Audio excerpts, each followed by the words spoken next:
असं आहे की हा अर्थसंकल्प म्हणजे खऱ्या अर्थानं निवडणूक झाली आणि निवडणुकीनंतर जे सत्ताधारी पक्षाला प्रचंड असं पाशवी बहुमत मिळालं आणि आता बहुमत मिळालं त्यामुळं ज्या लोकांनी आपल्याला बहुमत दिलं त्यांचा फार काही विचार करण्याची आवश्यकता नाही।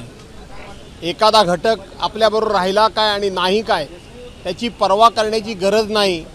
अशा एका अत्यंत राजकीय मुजोरीमध्ये मांडला गेलेला हा अर्थसंकल्प आहे। उदाहरण द्यायचं झालं तर यांनी ज्या वेळेला निवडणूक जाहीरनामे प्रसिद्ध केले होते त्यावेळेला शेतकऱ्यांची कर्जमाफी आम्ही करू म्हणून सांगितलं। कुठेही त्या कर्जमाफीचा या अर्थसंकल्पामध्ये उल्लेख नाही।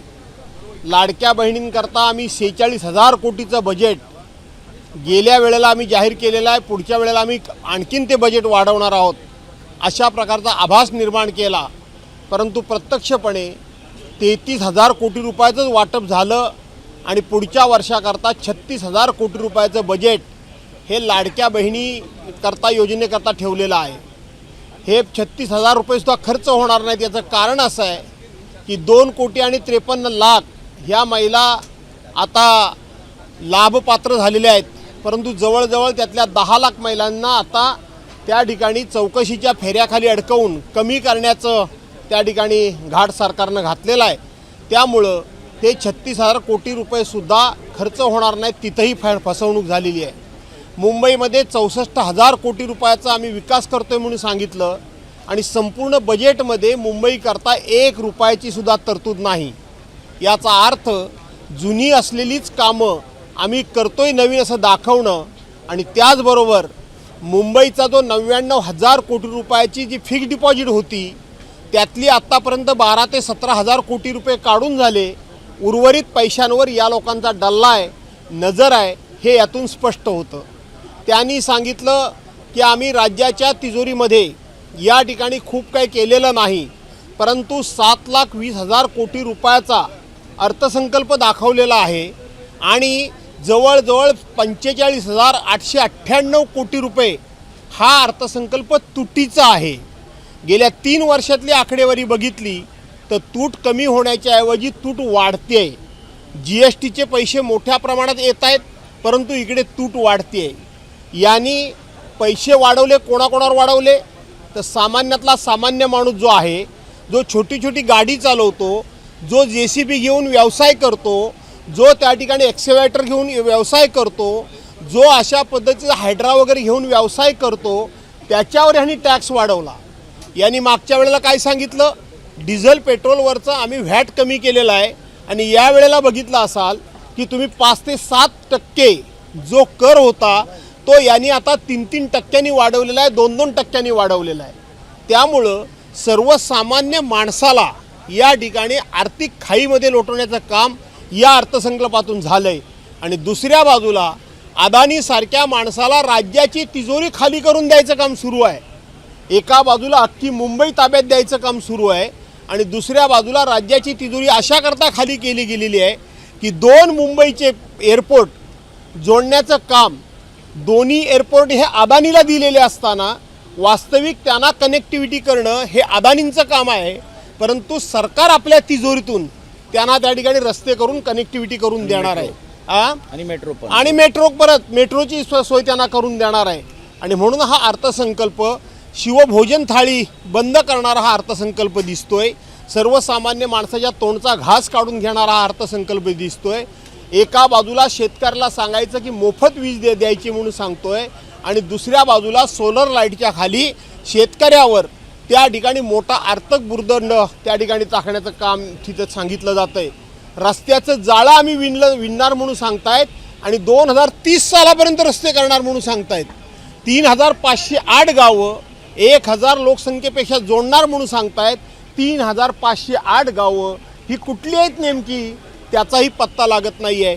त्यामुळं हा अर्थसंकल्प काल आमच्या पक्षप्रमुखांनी सांगितलं घोषणा भारी आणि महाराष्ट्र मात्र कर्जबाजारी हीच वस्तुस्थिती खरी आहे।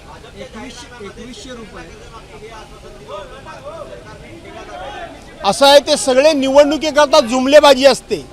2014 सालापासून या केंद्रातलं सरकार असेल, राज्य सरकार असेल, त्यांनी निवडणुकीच्या पूर्वी दिलेलं एक तरी आश्वासन पूर्ण केलं काय सांगा? 2 कोटी लोकांना रोजगार देणं म्हणून सांगितलं, दिले का? प्रत्येकाच्या खात्यात 15-15 लाख रुपये आणू म्हणून सांगितलं, आणले का? अशा अनेक गोष्टी आहेत. त्यातलाच हा प्रकार आहे शेतकऱ्यांची कर्जमाफी. ही निवडणुकीकरता घोषणा होती, कृती करण्याकरता नव्हती. अजितदादा म्हणाले की 2100 रुपये देणार असं कधी म्हणालोच नाही. कोण? 2100 रुपये देणार असं कधी म्हणालोच नाही. फक्त मॅनिफेस्टोमध्ये आम्ही छापून. असं आहे की एकनाथराव शिंदे हे तत्कालीन मुख्यमंत्री होते. एकनाथराव शिंदेनीच ती ही योजना आणली होती. मग त्यांची घोषणा तुम्हाला मान्य नाही का?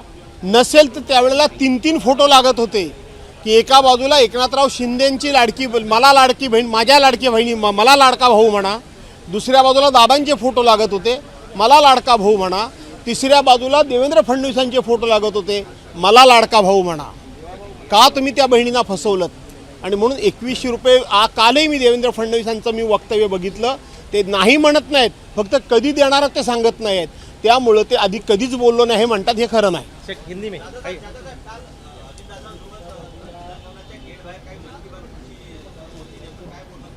कोणाचं?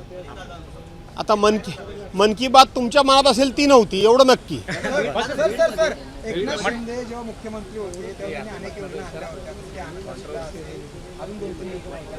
त्या योजनांना कालच्या अर्थसंकल्पात कोणताही निधी दिला गेला नाहीये.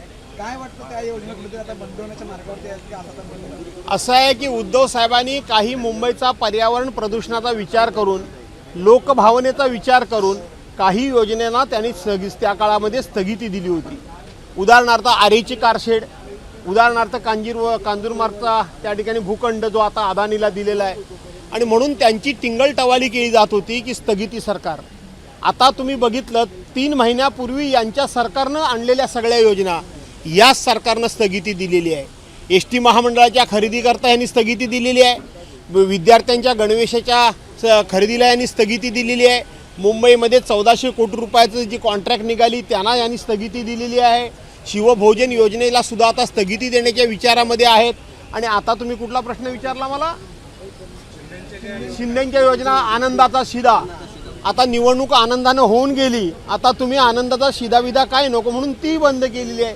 त्यामुळं उद्धव साहेबांना स्थगिती सरकार म्हणणारे लोक स्वतः काय कुठल्या कुठल्या विषयाला स्थगिती देत आहेत हे पहिल्या 3 महिन्यामध्ये आपल्या लक्षात आलं. पुढे बघत राहा, अनेक योजनांना स्थगिती मिळणार आहे. बीडमध्ये आज प्रकाश सोळंके यांच्या एक कार्यकर्त्याचा व्हिडिओ समोर आलाय की ते इतरांना मारहाण करतात, त्यांना मारहाण करतात. अशा प्रकारचा पुन्हा एकदा व्हिडिओ समोर आला. कारण कृष्णा आंधळे कुठे अजून कळत नाहीये, खोक्या कुठे अजून कळत नाही. मात्र बीडमध्ये अशा प्रकारचे अहो ते बीडमध्ये हे मारामारीचे व्हिडिओ तुम्ही शोधताय. काल मी कुठल्या तरी चॅनलवर बघितलं, भर रस्त्यात पोलिसाला लोक मारतायत, भर रस्त्यामध्ये लोक पोलिसांना मारतायत. आणि म्हणून आता कायदा सुव्यवस्थेचे 3-13 वाजलेले आहेत. लोक पोलिसांना भर रस्त्यामध्ये धरून मारायला लागले. तर सामान्य माणसाचं काय घेऊन बसलात?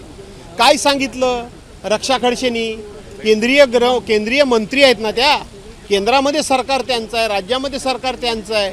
त्यांनी सुरुवातीला सांगितलं की माझ्यासारख्या मंत्र्याच्या मुलीची सुरक्षितता ही धोक्यात असेल.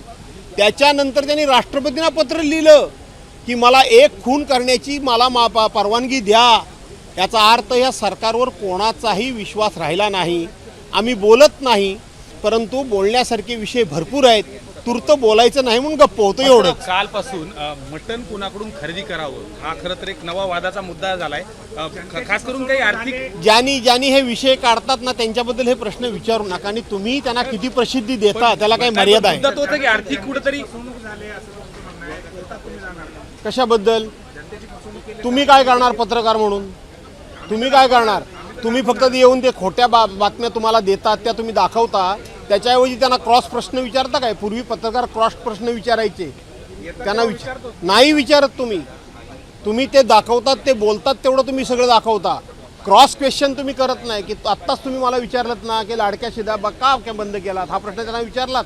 शिवभोजन बंदी का करताय? शेतकऱ्यांना कर्जमाफी का दिलीत नाही हे विचारत नाही तुम्ही पत्रकार. आता शोधपत्रिकारिता कुठे गेली? आई नाही हिंदी में ये रुक जा कुमार 2 मिनट कुमार बाबू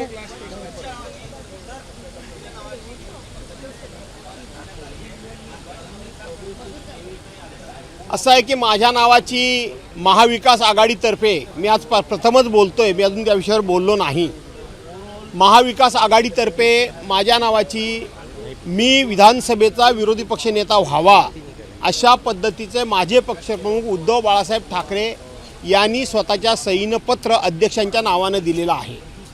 काल आम्ही तिन्ही आघाडीचे नेते काँग्रेस, राष्ट्रवादी काँग्रेस आणि शिवसेना हे माननीय उद्धव साहेबांना आपल्या अध्यक्ष महोदय राहुलजी नार्वेकरांना भेटलेलो आहोत. आम्ही माननीय मुख्यमंत्री महोदयांना भेटलेलो आहोत. त्यांना आम्ही विनंती केलेली आहे की आम्ही संख्येनं कमी आहोत, पण आपणच सातत्यानं मुख्यमंत्री महोदय सांगताय की आम्ही संख्या कमी की जास्त याचा विचार करणार नाही, तर आम्ही विरोधकांचा सन्मान करू. विरोधकांचा सन्मान म्हणजे लोकशाहीचा सन्मान आम्ही मानतो आणि म्हणून आम्ही संख्येनं जरी कमी असलो तरीसुद्धा महाराष्ट्राच्या विधिमंडळाला, महाराष्ट्राच्या विधानसभेला विरोधी पक्षनेता ते देतील अशा पद्धतीचं मला त्यांच्या एकंदरीत चर्चेवरून दिसतं. राहता राहिला प्रश्न तांत्रिक, ह्या तांत्रिक बाबी सगळ्याच आम्ही दूर केलेल्या आहेत. परंतु त्याचबरोबर काही तांत्रिक बाबी जरी असल्या तरीसुद्धा काही आदर्श हे आपण निर्माण करायचे असतात. जसे 85 ते 90 सदस्य संख्या कमी असताना सुद्धा विरोधी पक्षनेता दिला गेला. आपण जर नुकतंच बघितलं तर दिल्लीमध्ये अरविंद केजरीवालांच्या सरकारमध्ये 70 आमदारांपैकी 67 आमदार हे अरविंद केजरीवाल यांच्या आप पक्षाचे होते आणि केवळ 3 आमदार हे भारतीय जनता पार्टीचे होते. परंतु तिथं त्यांनी सदस्य संख्येचा विचार न करता तिथं देखील विरोधी पक्षनेतेपद दिलेलं आहे. एक प्रकारे तो लोकशाहीचा सन्मान आहे आणि इथं तर आता सरकारच्याकडं प्रचंड बहुमत आहे. त्यामुळं एखादं विरोधी पक्षनेतेपद मित्रपक्षांना देतील आणि महाराष्ट्राची उच्च परंपरा निश्चितपणे अध्यक्ष महोदय आणि महाराष्ट्र सरकार म्हणजे देवेंद्र फडणवीसांच्या नेतृत्वाखाली सरकार ही परंपरा नक्की राखेल, हा मला अजूनही विश्वास वाटतो. एबीपी माझा, उघडा डोळे बघा नीट.